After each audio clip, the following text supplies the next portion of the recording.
ഇന്ന് Liza's flavours കൂടെ മുരിങ്ങയ്ക്ക, മാങ്ങ, ഉണക്കച്ചെമ്മീൻ എങ്ങനെയാണ് തേങ്ങ അരച്ച് വെക്കുന്നതെന്നാണ് ഞാൻ കാണിച്ചു തരാൻ പോകുന്നത്. അപ്പോൾ എല്ലാവരും ലിസാസ് ഫ്ലേവേഴ്സ് ഒന്ന് കാണുക, ആ നോട്ടിഫിക്കേഷൻ ബെല്ലും ഒന്ന് പ്രസ് ചെയ്യുക, സബ്സ്ക്രൈബും ചെയ്യണേ. എൻ്റെ റെസിപ്പീസ് ഇഷ്ടപ്പെടുവാണെങ്കിൽ നിങ്ങൾ തീർച്ചയായിട്ടും ഒന്ന് സബ്സ്ക്രൈബ് ചെയ്യണം. ചോറിന് പറ്റിയ ഒരു ഒഴിച്ചു കറിയാണ് ഞാനിന്ന് കാണിച്ചു തരാൻ പോകുന്നത്. അതായത് മുരിങ്ങയ്ക്കയും മാങ്ങയും കൂടെ തേങ്ങ അരച്ച് വെക്കുന്നത്. പക്ഷേ ഇതിനൊരു സ്പെഷ്യാലിറ്റി ഉണ്ട്. അതായത് ഇതിനകത്ത് വേറൊരു ഇൻഗ്രീഡിയൻറ്റും കൂടെ ഞാൻ ആഡ് ചെയ്യുന്നുണ്ട്. അതായത് ഉണക്ക ചെമ്മീൻ പൊടിച്ചത്. അപ്പോൾ അത് ആഡ് ചെയ്യുന്ന സമയത്ത് ഞാൻ പറഞ്ഞു തരാം. ഇപ്പം ഞാൻ മുരിങ്ങയ്ക്ക, കറിവേപ്പിലയും ഉപ്പിപ്പം നമുക്ക് ആഡ് ചെയ്യണ്ട. എന്താണെന്ന് വെച്ചാൽ നമ്മൾ ഉണക്ക ചെമ്മീൻ ആഡ് ചെയ്യുന്നതുകൊണ്ട് അത് ലാസ്റ്റ് നമ്മൾ തേങ്ങയൊക്കെ അരച്ച് കഴിഞ്ഞിട്ട് ഉപ്പ് ആഡ് ചെയ്താൽ മതി.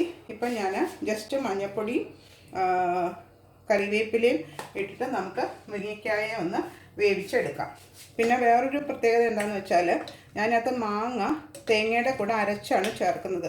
സാധാരണ നമ്മൾ മാങ്ങ കഷ്ണമാണ് ചേർക്കാറ്, പക്ഷേ തേങ്ങ അരച്ചാണ് ചേർക്കുന്നത്. അപ്പോൾ അതിന് ഞാൻ ഒരു പകുതി മാങ്ങ എടുത്തിട്ടുണ്ട്. പകുതി മാങ്ങ ചെറുതായിട്ട് അരിഞ്ഞത് എടുത്തിട്ടുണ്ട്. ഒരു 1/4 കപ്പ് ഞാൻ പറഞ്ഞില്ലേ ഉണക്ക ചെമ്മീൻ പൊടിച്ചത് എടുത്തിട്ടുണ്ട്.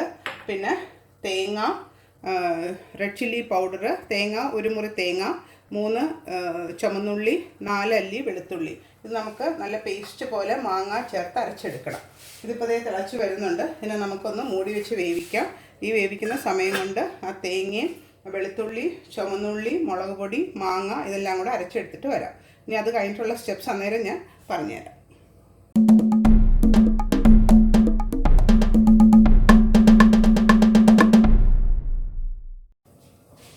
ഒന്ന് തുറന്ന് നോക്കാം. മുരിങ്ങയ്ക്കയൊക്കെ വെന്ത് വരുന്നുണ്ട്. ഇതിപ്പോൾ ഞാൻ 2 മുരിങ്ങയ്ക്കയാണ് ഇതിനകത്ത് യൂസ് ചെയ്തേക്കുന്നത്. 2 മുരിങ്ങയ്ക്കയാണ് ഞാൻ അളവ് പറഞ്ഞത്. അതനുസരിച്ചിട്ടുള്ള നമുക്ക് ഒരു ഒഴിച്ച് കറിക്ക്. പക്ഷേ നല്ല ടേസ്റ്റാണ് ഇതിന്. അതായത് ഉണക്കച്ചെമ്മീൻ പൊടി അതിനകത്ത് ചേരുമ്പോൾ ഇതിന് നല്ല ടേസ്റ്റാണ്. പിന്നെ മാങ്ങയും കൂടെ അരച്ച് ചേരുമ്പോൾ പുളിയും ചെമ്മീൻ്റെ ടേസ്റ്റും മുരിങ്ങയ്ക്കയുടെ ടേസ്റ്റും കൂടെ നല്ല ചോറിന് ഒഴിച്ചു കഴിക്കാൻ പറ്റിയ നല്ലൊരു ഉഗ്രൻ കറിയായിട്ട് അതിന് നമുക്ക് ഫൈനൽ പ്രൊഡക്റ്റായിട്ട് കിട്ടും. അപ്പോൾ പറ്റുന്നവരൊന്ന് ഉണ്ടാക്കി നോക്കുക. അഭിപ്രായം എന്നെ യൂട്യൂബിൽ കൂടെ തന്നെ അറിയിക്കുക. അപ്പോൾ ഞാൻ ഒന്നും കൂടെ തുറന്ന് നോക്കുക. തേങ്ങയൊക്കെ അരച്ച് റെഡിയായിട്ട് കൊണ്ടുവന്നിട്ടുണ്ട് ഞാൻ. അപ്പോൾ മുരിങ്ങയ്ക്കൊക്കെ വെന്തിട്ടുണ്ട്. അതിനകത്തോട്ട് ആ ഉണക്ക ചെമ്മീൻ പൊടിച്ചത് ഒരു 1/4 കപ്പ്. പിന്നെ നമ്മൾ അരച്ച് വെച്ച തേങ്ങ, അത് അരപ്പിനകത്തോട്ട് ആഡ് ചെയ്യണം. കുറച്ചും കൂടെ വെള്ളം ആഡ് ചെയ്യണം. എന്താണെന്ന് വെച്ചാൽ നമുക്ക് ഗ്രേവി വേണമല്ലോ. അപ്പോൾ തേങ്ങ അരച്ചപ്പോൾ ഞാൻ കുറച്ച് വെള്ളം ആഡ് ചെയ്തുള്ളൂ. പക്ഷെ നമുക്ക് കുറച്ച് തിക്ക് ഗ്രേവി വേണം. അപ്പോൾ അതിന് മിക്സിയെല്ലാം ഒന്ന് നന്നായിട്ട് കഴുകി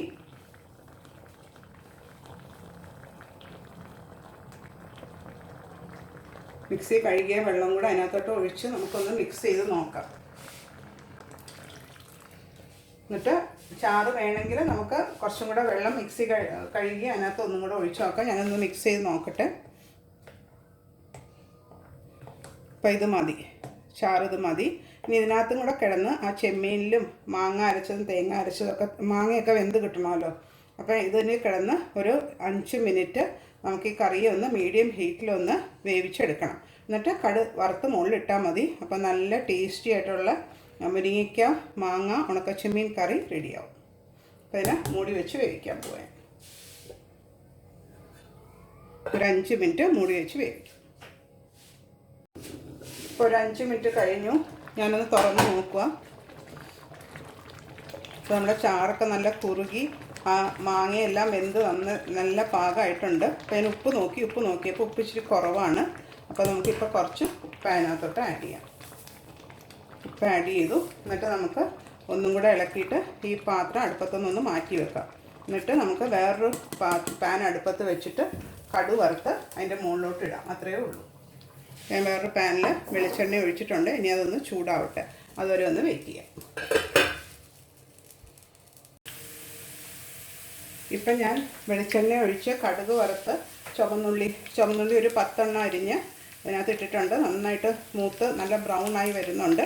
ഇനി ഇതിനകത്തോട്ട് നമുക്ക് വറ്റൽമുളകും കറിവേപ്പില ഇട്ട് താളിച്ചിട്ട് ആ കറിയുടെ മുകളിലോട്ടൊന്ന് ഒഴിച്ചാൽ മതി. അതുകഴിഞ്ഞിട്ട് അതെങ്ങനെയാണ് പ്രസൻറ്റ് ചെയ്യുന്നതും കൂടെ ഞാൻ കാണിച്ചു തരാം.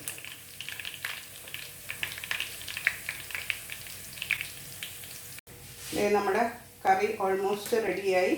ഇതെല്ലാം ഞാൻ കറിവേപ്പിലയും വറ്റൽമുളകും കൂടെ അതിനകത്തോട്ട് ഇട്ടു. ഉള്ളി താളിച്ചത് അത് നമുക്ക് കറിയുടെ മുകളിലോട്ടൊന്ന് ഒഴിച്ചു കൊടുക്കാം.